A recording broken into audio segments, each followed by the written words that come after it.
ఖాళీ. ఓకే, ఖాళీ అంటే టైం. ఓకే, టైం అంటే టైం మనం చాలా మనం ఏంటే ఇప్పుడు ప్రజెంట్ మూమెంట్ లో ఉంటున్నాం కదా, అలానే మనము పాస్ట్ అనేది ఒక టైం, ఫ్యూచర్ అనేది ఒక టైం.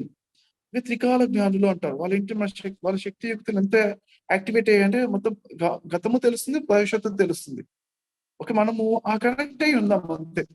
ఆ దేవి తత్వంతో నేను కనెక్ట్ అయి ఉన్నాను, అంతటా సమయం పైన నేను పట్టు సాధించి ఉన్నాను. కాల భైరవి అని కూడా అంటారు అన్నమాట. అంటే కాలానికి మాస్టర్. ఓకే, అయితే దీని పట్ల ఏంటంటే మనము ఆ తనకి సమయము ఎంతో ఉందన్నమాట. ఆ దేవికి సమయం, అనంతమైన సమయం ఉందన్నమాట. కాబట్టి ఎప్పుడైనా మనము కంగారు పడాల్సిన అవసరం లేదు. ఎక్కడైనా సమయం తక్కువ ఉంది, కంగారు లేదు. ఎప్పుడైనా సమయం తక్కువ ఉన్నాక దేవి తత్వాన్ని కనెక్ట్ అయిన వెంటనే ఆ తక్కువ ఉన్న సమయంలో ఎక్స్పాండ్ అయిపోతుంది, టైం ఎక్స్పాండ్ అవుతుంది అనమాట. ఓకే, టైం ఎక్స్పాన్షన్ అవుతుంది, టైం బెండ్ అవుతుంది. అందరికీ ఒకే సమయం లేదనమాట. ఒకటి బాగా గుర్తుంచుకో, అందరి మనుషులకు ఒకే సమయం లేదు. కొంతమంది శంకరాచార్యులు, వివేకానంద, కొంతమంది కొన్ని సంవత్సరాలే జీవించారు. కానీ ఆ కొన్ని సంవత్సరాల్లో కొన్ని వందల సంవత్సరాలు పనులన్నీ ఆ కొన్ని సంవత్సరాలు చేయగలిగారు. అంటే ఏంటి, వాళ్ళు మనకు అనిపిస్తుంది అరే 30 ఏళ్ళే జీవించారు, 39 సంవత్సరాలే వివేకానంద జీవించారు అన్నట్టు కనిపిస్తుంది. కానీ 500 సంవత్సరాలు జీవిస్తే ఎంత ప్రపంచాన్ని మార్చగలుగుతా అంత చేశారనమాట. సో మనం కూడా ఎప్పుడు ఆ దేవీ తత్వానికి ఉన్న సమయాన్ని మనం కనెక్ట్ అయ్యి ఉండి, మనము ఎన్ని గొప్ప పనులు అయినా కానీ మనం అన్ని అంటే మన లక్ష్యం, పెద్ద లక్ష్యం పెట్టుకుని మనం ఎంత గొప్ప పనులు అయినా కానీ నేను ఆ సమయముకి అంటే సమయాన్ని బెండ్ చేసైనా ఎలా చేసి అవన్నీ వర్క్ చేయగలుగుతాను అని ఆ దేవి తత్వంతో కనెక్టివిటీ ఉన్నాను, సమయంతో కనెక్టివిటీ ఉన్నాను, ఆ ఇన్స్పిరేషన్ తీసుకోవాలి మనం అందరము. ఓకేనా, ఒక్కొక్కసారి మనము మీరు గమనించారా ఆ సినిమా గారు ఎప్పుడైనా కొన్ని తక్కువ సమయంలో ఎక్కువ పనులు అయిపోతాం గమనించారా? అలా మనకు అందరికీ ఆ పవర్ అప్పుడప్పుడు వస్తూ ఉంటుంది అనమాట. అప్పుడప్పుడు వచ్చిన పవర్ ని కొన్నిసార్లు అంటే 1 వీక్ లో అవ్వండి, 1 మంత్ నుంచి అవ్వకపోయినా అంతా ఇదే రోజు అయిపోయింది. ఒక 1 మంత్ లో అవ్వవలసిన పనులన్నీ ఒక రోజు అయిపోతాయి ఒక్కోసారి.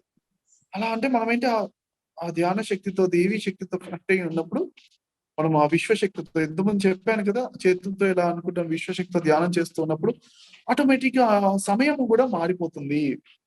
ఆ సమయం కూడా బెండ్ అయిపోతుంది అన్నమాట. చూస్తే ఒకసారి ప్రతిసారి అంటే కోట్ల మందికి ధ్యానాన్ని తీసుకొచ్చారు అంటే ఆయన నిజంగా ఆయన జీవించిన 74 సంవత్సరాలు వయసు లోపల అన్ని కోట్ల మంది 4 కోట్ల మందికి షేక్ హ్యాండ్ ఇచ్చారని చెప్పారు. సో అంత పనులు ఎట్లా చేశారు అంటే సమయం పైన పట్టు ఉండాల్సిందే.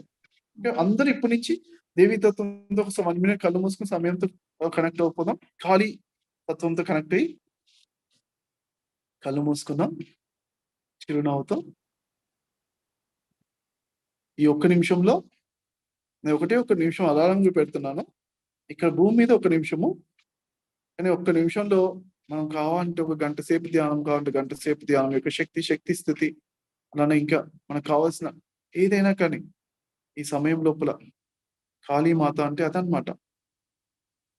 కనెక్ట్ అవుతూ శక్తి, స్థితి, జ్ఞానం విశ్వం లోపల ఉన్న అందరి గురువుల దగ్గరికి వెళ్ళి ఆ జ్ఞానము నేర్చుకుంటున్నాం. ఈ 1 నిమిషంలోనే, ఇక్కడ 1 నిమిషం కానీ మనకు అనంత సమయము ఎంత కావాలంటే అంత ఇస్తాను. 10 సంవత్సరాలు కావాలంటే 10 సంవత్సరాలు, 1,00,000 సంవత్సరాలు కావాలంటే 1,00,000 సంవత్సరాలు. 3,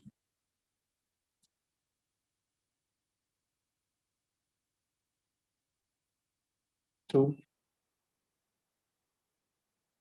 సమయాన్ని బెండ్ చేసి ఎక్స్పాండ్ చేసే ఆ క్యాపబిలిటీకి నమస్తే. నమస్తే నా మా అస్తే. నా అంటే నేను, మా అంటే మీరు ఒకటే అవుతున్నాం. నమస్తే దేవి తత్వం మనమే ఒకటే అవుతున్నాం. Very good. చక్కగా కళ్ళు ఓపెన్ చేస్తూ ఆ దేవి తత్వానికి ఒకసారి చక్కగా నమస్తే కనెక్ట్ అవుతూ నమస్తే. Wonderful, very good. Very good. ఇది ఫస్ట్ నేమ్.